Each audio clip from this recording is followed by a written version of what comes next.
हरिओम। बहुत ही प्यारा दृष्टांत है। हम सब सीखते हैं दृष्टांत में से। भगवान जी ने हमेशा वाणी के साथ, दृष्टांत के साथ हमारी बुद्धि खोली थी। इस दृष्टांत में पता चलेगा कि हम जैसे होते हैं, 1 रुपया देंगे तो 1-2 रुपए मिलेंगे, 2-4 देंगे तो 8-10 मिलेंगे। ऐसे ही एक भिखारी की कहानी है। एक भिखारी एक दिन सुबह अपने घर के बाहर निकला। त्योहार का दिन है, आज गांव में बहुत भिक्षा मिलने की संभावना है। वो अपनी झोली में थोड़े से चावल दाने डालकर बाहर आया। चावल के दाने उसने डाल लिए अपनी झोली में, क्योंकि झोली अगर बड़ी दिखाई पड़े तो देने वाले को आसानी होती है। उसे लगता है कि किसी और ने भी दिया है। सूरज निकलने के बिल्कुल पास में रास्ता सोया है, अभी लोग जाग ही रहे हैं। मार्ग पर आते ही सामने से, सुनना ध्यान से, राजा का रथ आता हुआ नजर आता है। सोचता है आज राजा से अच्छी भीख मिल जाएगी। राजा का रथ उसके पास आकर रुक जाता है।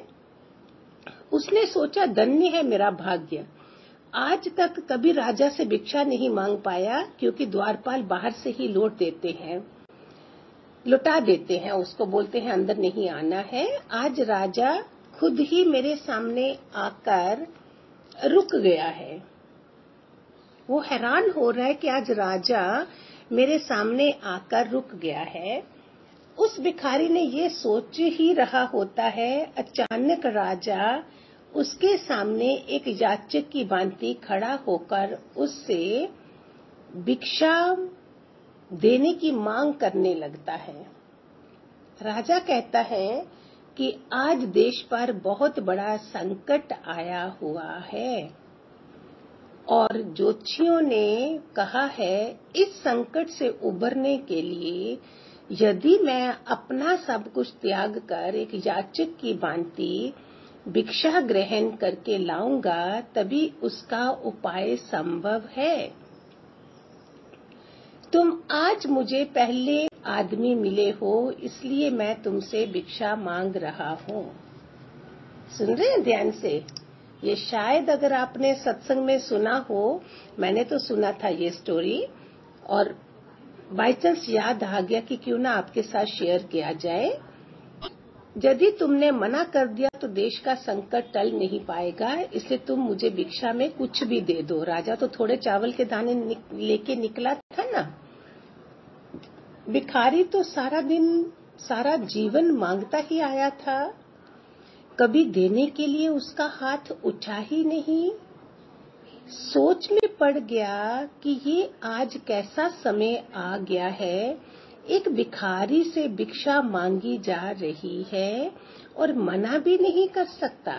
बड़ी मुश्किल से एक चावल का दाना निकालकर उसने राजा को सौंप दिया, राजा को दिया। राजा वही एक चावल का दाना ले खुश होकर आगे भिक्षा लेने चला गया। सबने उस राजा को बढ़ बढ़कर भिक्षा दी, परंतु भिखारी को चावल के दाने के जाने का भी गम सताने लगा।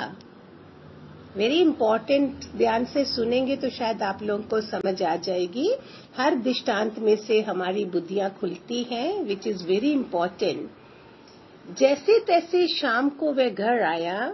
भिखारी की पत्नी ने भिखारी की झोली पलटी तो उसमें उसे भीख के अंदर एक सोने के चावल का दाना भी नजर आया। भिखारी की पत्नी ने उसे जब उस सोने के दाने के बारे में बताया तो वो भिखारी छाती पीट पीट के रोने लगा। जब उसकी पत्नी ने रोने का कारण पूछा तो उसने सारी बात उसे बताई। उसकी पत्नी ने कहा, तुम्हें पता नहीं कि जो दान हम देते हैं वही हमारे लिए स्वर्ण है। जो हम इकट्ठा कर लेते हैं वो सदा के लिए मिट्टी हो जाता है। वो है ना बनाया, जो जोड़ जाते हैं वो तोड़ जाते हैं, जो दे जाते हैं वो ले जाते हैं। ऐसा कोई प्रॉवर्ब बना हुआ है। उस दिन से उस भिखारी ने भिक्षा मांगना छोड़ दी और मेहनत करके अपना तथा परिवार का भरण पोषण करने लगा।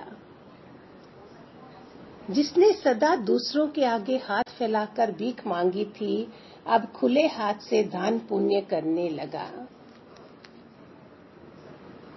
जो लोग सदा उससे दूरी बनाया करते थे, अब उसके समीप आने लगे।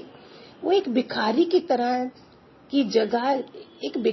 की जगह वो दानी के नाम से जाना जाने लगा। देखो, एक भिखारी की बुद्धि कैसे पलट गई है। एक सोचने से कि मैंने एक दाना दिया तो एक दाना सोने का बना। उसके पास कोई 100 ग्राम से चावल तो होंगे ही जो लेके निकला था, तो अगर मैं सारे दाने दे देता तो शायद मेरे सारे दाने आज सोने के बन गए होते। ये सोच के उसने सोचा कि जो लेते हैं वो इकट्ठा करते हैं, वो मिट्टी बन जाता है, और जो हम देते हैं वो सोने में कन्वर्ट होता जाता है। उस दिन से उसने ये छोड़ दिया था और मेहनत करने लगा था भिखारी।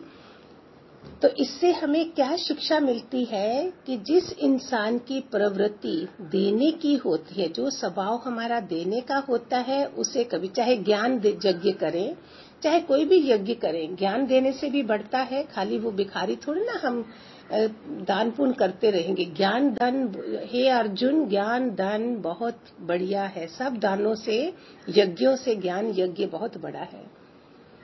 तो कभी किसी चीज की कमी नहीं होती अगर देने की आदत हो, और जो हमेशा लेने की नियत रखता है उसका कभी पूरा नहीं पड़ता है, वो हमेशा तंगी में रहता है।